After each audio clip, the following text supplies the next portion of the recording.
In my previous video, I talked about the Stranger, and how the Acolyte gave us a type of villainy we hadn't seen before. From the mustache-twirling, mastermind villains appealing to hate and anger, the Stranger simply appealed to pain and loss, letting Osha retain her agency, rather than manipulating them like Sidious did to Anakin. But now, I want to talk about Kleya.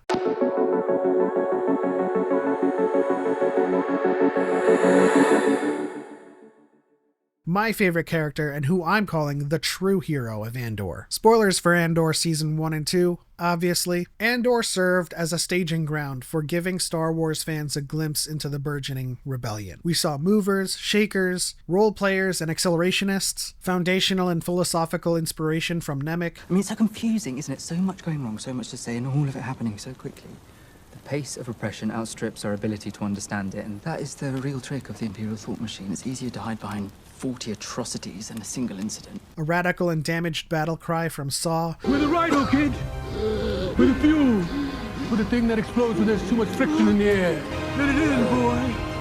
That's freedom calling! Let it in! Let it run! Let it run wild! Pained and strained struggle from within with Mon Mothma. What happened yesterday on Gorman was unprovoked genocide. The destructive zealotry of Luthen. What is my sacrifice? I'm condemned to use the tools of my enemy. I burn my decency for someone else's future. I burn my life to make a sunrise that I know I'll never see. So what do I sacrifice? Everything!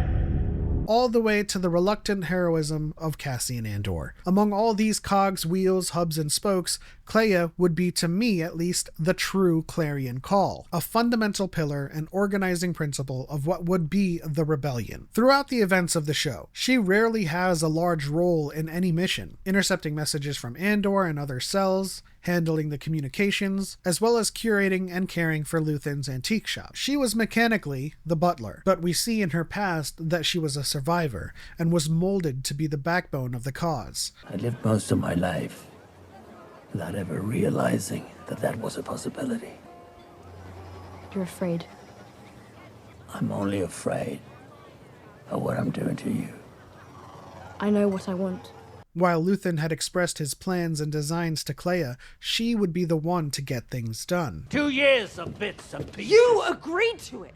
I'll let you talk me into it. You're becoming insufferable. I can't keep track anymore. All this lines we've laid, all this information, the radios, the frequencies, the messages flying around.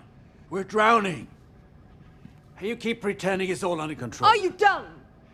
When we see her successfully remove a listening device while among high-ranking officials in security, we discover just how imperative it was that she was in the driver's seat. In the final arc, which is one of the more crucial moments in their time as the Empire, Dedra, and the ISB closed in on Luthen's cell, she is the one to carry forward the intelligence gathered about the Death Star, Scarif, and Galen Erso. When she learns that Luthen had survived, she had to undertake an almost impossible mission, alone, to infiltrate the medical facilities.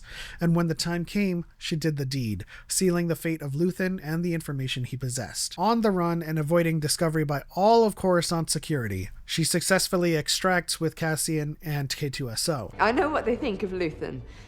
That's to be my sanctuary. We'll be safe there. They need to hear this. Will you tell them? Tell them what I just told you. I'm not leaving you here. Without Kleya, the entire chronology of the Rebel Alliance would have been drastically different.